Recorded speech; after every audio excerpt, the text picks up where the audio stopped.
Tris कहानी की शुरुआत में हम एक आदमी को देखते हैं जो शिकारी था, अपनी बेटी के साथ जानवरों को पकड़ने के लिए ट्रैप्स लगा रहा था, जो एक किस्म का जाल होता है किसी को भी उसमें फंसाने के लिए। साथ ही जो पुराने ट्रैप्स में जानवर फंसे थे उन्हें भी वो निकाल रहा था। इनके साथ यहाँ इनका डॉग भी था और वो आदमी रेडियो के जरिए अपनी वाइफ से बात करता है जिसका नाम एन था। वो उसे टाउन जाकर कुछ जरूरी सामान लाने को कहता है। अब ये 3 लोग थे इस फैमिली में जो शहर से दूर यहाँ जंगल में रहते थे। इनका गुजारा जानवरों की खाल को बेचकर होता था जिन्हें ये अपने ट्रैप्स में पकड़ा करते थे। उनका गोश्त पकाकर ये खा लेती थी और खाल को बेच दिया करती थी। अब इनके पास पैसे कमाने का यह इकलौता ही जरिया था क्योंकि शिकार के अलावा इन्हें और कुछ नहीं आता। तो इस वजह से एन का हस्बैंड अपनी बेटी को भी ये काम सिखा रहा था, मगर वो अभी इस काम में इतनी माहिर नहीं थी। वो बाप बेटी ट्रैप्स को चेक कर ही रही थी कि देखते हैं कि उनके ट्रैप से एक जानवर गायब है, जो देखकर उसकी बेटी कहती है कि ये काम जरूर उसका हो सकता है, वो वापस आ गया है। वो यहाँ भेगे की बात कर रही थी, जिससे हम समझ पाते हैं कि पहली बार नहीं हुआ, ऐसा पहले भी होता रहता है। उधर एन जानवरों के खाल लेकर एक स्टोर में उन्हें बेचने के लिए जाती है, जहां वो काफी परेशान नजर आ रही थी क्योंकि खाल की कीमत गिरने की वजह से ना तो उसे सही पैसे मिलते हैं और ना ही खाने के लिए इतना सामान मिलता है। दुकान का मालिक उसकी परेशानी देखकर कहता है कि आम जानवरों की खाल के इतने ही पैसे होते हैं, अगर आपको ज्यादा पैसे चाहिए तो आपको भेड़िए की खाल लानी होगी। मगर फिर भी एन परेशान ही थी, इस सोचकर कि मैं भेड़िए की खाल कहाँ से लाऊं। वो वहां पर पड़े पोस्टर्स को भी बड़ी गौर से देख रही थी जो किराए के घर की थी और अच्छी जॉब की। उसकी शक्ल देखने से लग रहा था कि वो घर भी लेना चाहती है और अच्छी जॉब भी करना चाहती है, मगर किसी वजह से नहीं कर सकती। उसे शिकार करना भी पसंद नहीं। वो भी यही चाहती है कि हम जंगल की बजाय टाउन में रहें और मैं अपनी बेटी को अच्छे स्कूल में भेज सकूं, मगर क्योंकि उनके पास इतने पैसे नहीं थे इसीलिए वो घर वापस आ जाती है। घर पर एन का हस्बैंड अपनी बेटी को खाल निकालना सिखा रहा था, जबकि एन सबके लिए खाना बना रही थी। रात को खाने के वक्त भी सबका मूड खराब था क्योंकि पैसे ना होने की वजह से खाने को ठीक से कुछ था ही नहीं। और जब एन की बेटी ये बताती है कि हमारा शिकार किया जानवर भेड़िया ले गया, तो ये सुनकर एन को अपने हस्बैंड पर काफी गुस्सा आने लगता है क्योंकि उसने इस बात को नहीं बताया था। वो अपने हस्बैंड को कहती है कि इस भेड़िए का कुछ करें वरना हम भूख मर जाएंगे। फिर अपने बेटे को अंदर भेजकर एन दोबारा से अपने हस्बैंड से बहस करने लगती है। उसका हस्बैंड कहता है कि भेड़िया लड़कियों को शौक से खाना पसंद करते हैं, तो जरूर वो तो या किसी लड़की को देकर या फिर किसी जानवर को देकर आया होगा। मगर एन कहती है कि मेरे हिसाब से वो हम लोगों हमारी फैमिली की वजह से यहाँ आया है। उसे पता है यहाँ फंसा फंसा है शिकार मिल जाएगा और मेहनत भी नहीं करनी पड़ेगी। आगे वो कहती है कि मैं पुलिस स्टेशन जाकर उसकी रिपोर्ट करना चाहती हूँ, मगर उसका हस्बैंड मना कर देता है, ये कहते हुए कि नहीं तुम फिक्र मत करो, कल सुबह मैं खुद भी उसे पकड़ लूंगा। मगर यह इकलौती टेंशन नहीं थी। एन उसे वही ऐड का पोस्टर दिखाते हुए कहती है कि ऐसे कब तक गुजारा चलेगा, मैं ऐसा करती हूँ किसी अच्छी सी जगह पर जॉब करके पैसे कमा लेती हूँ, फिर हमारा अच्छा गुजारा हो जाएगा। मगर उसका हस्बैंड मना कर देता है, ये कहते हुए कि शिकार के अलावा हम कुछ नहीं कर सकते और हमें आता भी कुछ नहीं है। इसके बाद ये दोनों बाहर आ जाते हैं, जहां भी एन अपने हस्बैंड को समझाने लगती है कि देखो आप अपनी बेटी के लिए कुछ नहीं सोच रहे, ये जिंदगी आपने चुनी है, आपकी वजह से मैंने चुनी है, मगर हमारी बेटी को कोई चॉइस नहीं मिली जिसे वो चुनती। वो जो करना चाहती है उसे करने दीजिए। उसे इस वक्त पढ़ाई की टेंशन होनी चाहिए, ना कि जानवरों की, भेड़िए की। और यहाँ जंगल में कौन इंसान रहते हैं, ये कोई समझदारी तो नहीं। मगर लाख समझाने के बाद भी उसके हस्बैंड को समझ नहीं आती। वो कहते हैं कि हम रहते हैं ना इधर, ऐसी हमारी आगे आने वाली नस्ल भी रहेगी, मतलब कुछ भी हो जाए उनका ये जंगल नहीं छूटेगा। फिर अगली सुबह जब वो भेड़िए के शिकार पर जा रहा था तो अपनी बेटी की जिद करने पर वो उसे भी साथ ले जाता है, जो बात एन को जरा भी पसंद नहीं आती, जिस वजह से वो अपने हस्बैंड से रेडियो के जरिए बात करती है। वो कहते हैं कि जैसे मुझे भेड़िए के होने का एहसास हुआ, शिकार की नौबत आई, तो मैं इसे वापस भेज दूंगा, जो बहुत जल्द आ भी जाती है क्योंकि उसे भेड़िए के पैरों के निशान दिख गए थे। वो समझ गया था कि जरूर वो आसपास ही है, इसलिए सारी बात समझाकर वो अपनी बेटी को वापस भेज देता है। साथ ही ये भी कहता है कि खुद मैं रात तक आऊंगा, जिसके बाद उसकी बेटी वापस आने लगती है। हालांकि उसके डैड ने कहा था कि डरना नहीं, घबराना नहीं, मगर जंगल से इतनी खतरनाक आवाजें आ रही थी कि उसकी हालत खराब हो जाती है।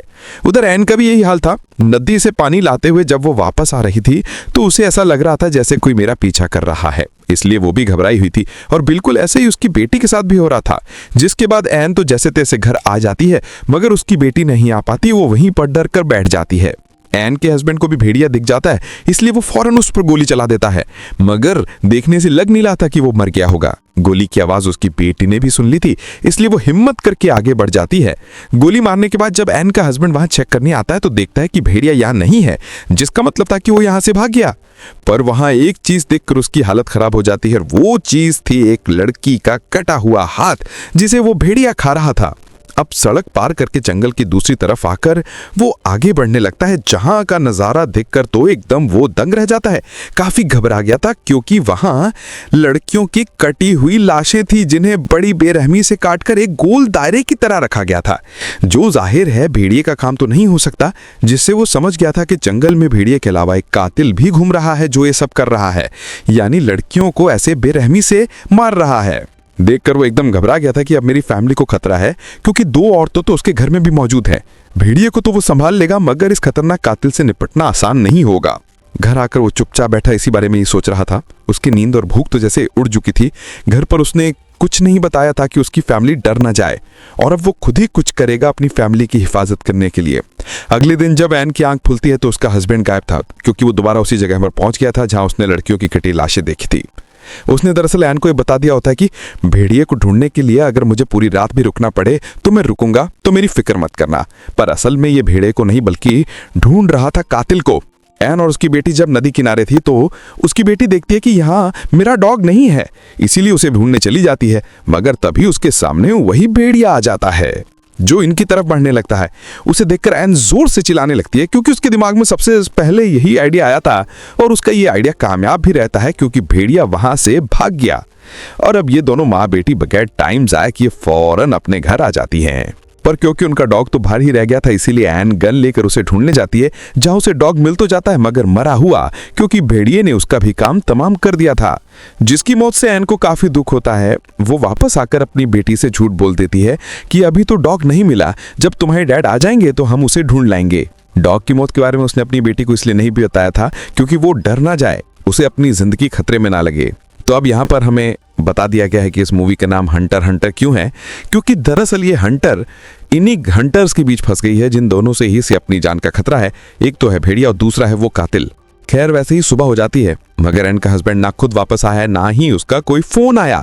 दोनों माँ बेटी फिर अपने क्रैप्स को चेक करने जाती है, जहां आज भी इनका एक शिकार गायब था। वहां एन को एक अंगूठी भी मिल गई थी जो देख एकदम वो कांप जाती है, क्योंकि जरूर ये उस लड़के की होगी जिसे भेड़िए ने खाया है। इसलिए वो सीधा चली जाती है पुलिस स्टेशन भेड़ के खिलाफ रिपोर्ट करने, ताकि उसे पकड़ा जाए।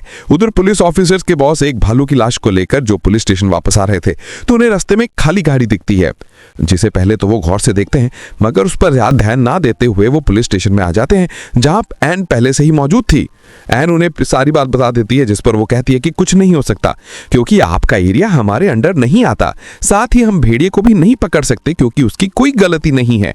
वो कोई इंसान थोड़ी है, वो जानवर है, उसे कोई समझ नहीं है। वो तो वही कर रहा है जो उसकी आदत है, जो वो हमेशा से करता आया है। जंगल में आप रहते हैं, शिकार आप करते हैं, तो 100% गलती आपकी है ना कि भेड़िए की। तो अगर कार्रवाई होगी तो आप लोगों पर होगी ना कि भेड़िए पर। अब मदद तो नहीं मिली, इसलिए एन को थोड़ा बहुत सामान लेकर घर वापस आना पड़ता है। फिर वो अपने डॉग को दफना कर एक हिरन के बच्चे को मारकर अपने साथ घर ले आती है। अभी था तो गलत ही, मगर खाने के लिए इन्हें कुछ तो करना ही था। उसके हस्बैंड का कुछ आता पता नहीं था। भेड़िया सर पर सवार है, खाना खत्म हो रहा है, इसलिए अब जो भी करना था एन को करना था।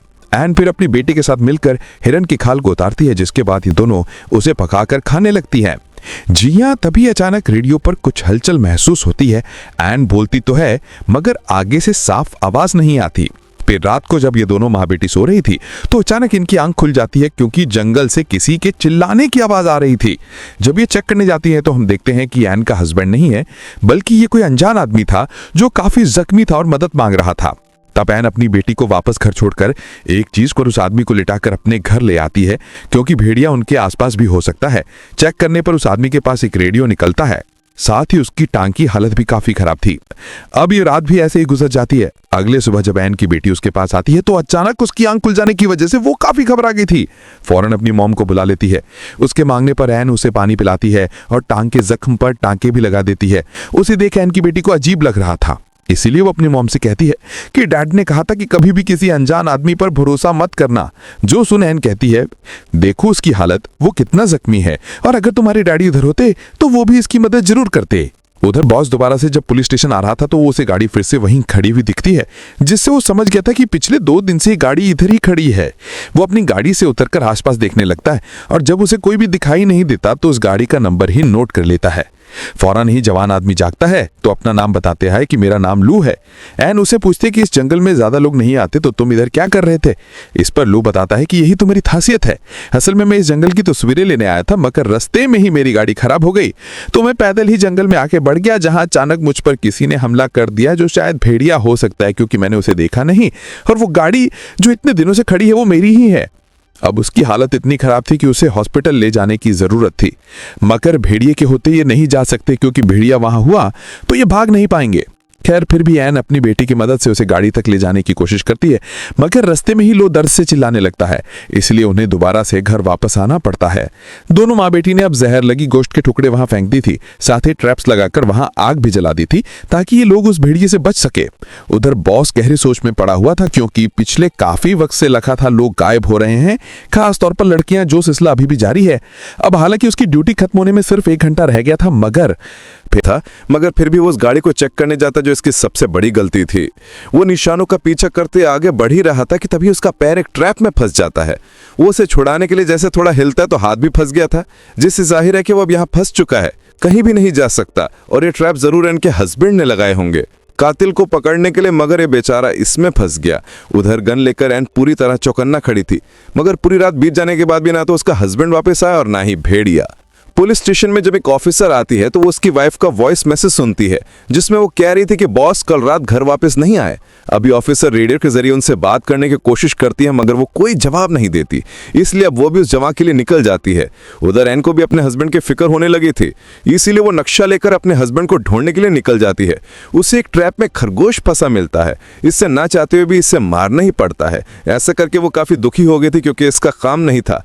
अब तो अभी रेडियो में हलचल होने लगती है, इसीलिए वो दोबारा से आगे बढ़ने लगती है, जहां जाकर तो उसके होश ही उड़ जाते हैं क्योंकि वहां पड़ी थी उसके हस्बैंड की लाश। ऐसे मरा हुआ देखकर वो काफी टूट जाती है और फूट फूट कर रोने लगती है, और अब जाकर उसे सारी बात समझ आती है। उसके हस्बैंड को भेड़िए ने नहीं बल्कि मारा है लू ने, क्योंकि वही वो कातिल है जिसने बाकी लड़कियों को भी मारा था।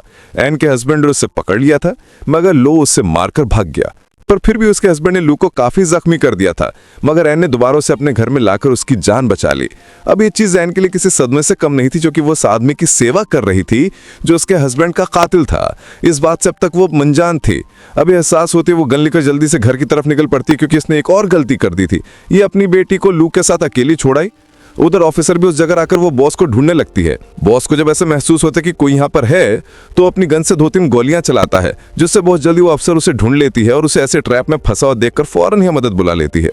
एन बड़े ध्यान से घर के अंदर जाती है, देखती है कि उसकी बेटी बिल्कुल ठीक है और बड़े आराम से सो रही है, मगर यहाँ कातिल नहीं था क्योंकि वो तो छुपा हुआ था दरवाजे के पीछे। फौरन ही वो एन पर हमला कर देता है, जिस जोर जबरदस्ती में एन की गन से गोली चल जाती है। जो आवाज सुनकर उसकी बेटी की आंख खुल गई थी, वह यहाँ आकर देखती है, मगर कोई फायदा नहीं होता क्योंकि तब तक एन को लू ने मारकर बेहोश कर दिया था। जंगल में पुलिस भी आ गई थी, मगर इससे पहले वो बोस को ट्रैप से आजाद करते, बोस अपना दम तोड़ देता। अब इतने में एन शानों को देखती है, जो देखकर सारे पुलिस ऑफिसर जंगल में आगे बढ़ते हैं। एन को जब होश आती तो लू उसे ट्रक की चाबी मांगता, जिस पर वो कहती कि एक शर्त पर, पहले बताओ कि मेरी बेटी कहाँ है। इस बात का तो वो कोई जवाब नहीं देता, मगर कहता कि ऐसा कभी भी ना होता अगर तुम्हारा हस्बैंड अपने काम से काम रखता और बीच में ना आता। अपना राज छुपाने के लिए पहले तुम्हारे हस्बैंड को मारा और अब मैं तुम्हें भी मार दूंगा। जिसके बाद वो सारा सामान जलाकर एन के पास आकर उसे बदतमीजी करने लगता है, मगर एन मौका देखकर एक ट्रैप ने उसका मुंह फंसा देती है और बाद में खुद को आजाद करके एक चीज से उस पर हमला करके उसे बेहोश कर देती है। अब अगली कमरे में जाकर एन वहां देखकर फुट फुट कर रोने लगती है, क्योंकि वहां उसकी बेटी की लाश पड़ी थी जो हमें दिखाई नहीं जाती, जिसका मतलब था कि उस पागल कातिल ने, जो इंसान के रूप में जानवर बना हुआ था, उसने उसकी बेटी को भी नहीं छोड़ा। इसीलिए वो ठा लेती है कि अब मैं भी उसे नहीं छोड़ूंगी, अपने हस्बैंड और बेटी का बदला उससे लेकर रहूंगी। वो फिर लू को रस्सी से लटकाकर उसके हेडफोन लगाकर गाने सुनने लगती है, जो करने के बाद वो लू के भी खाल उतारने लगती है, बिल्कुल किसी जानवर की तरह, क्योंकि वो भी किसी जानवर से कम नहीं था। कुछ ही देर में उसके पूरे ही जिस्म की खाल उतार देती है और आखिर में चेहरे की भी, जिससे उसका बहुत सारा खून बहने लगता है। साथ ही वो काफी भयानक भी दिख रहा था। इतनी देर में पुलिस भी बाहर आ चुकी थी, मगर तब तक एन ने अपना काम कर दिया था। वो उसके चेहरे की जिल को पुलिस वालों के पास फेंक देती है, जो देख उनके होश उड़ जाते हैं। पुलिस अंदर जाकर चेक करती है, जहां लू अभी भी जिंदा था, मगर उसकी हालत बहुत ही खराब थी, इसीलिए वो कुछ देर ही बजिंदा रहने वाला था। उसे देखने से किसी का भी दिल हिल जाता, इतना भयानक बदसूरत दिख रहा था वो। गाने सुनते सुनते एक जगह पर एन बैठ जाती और अपनी फैमिली को याद करते गाने बंद कर देती है, और इसी के साथ ये फिल्म इधर ही खत्म हो जाती है।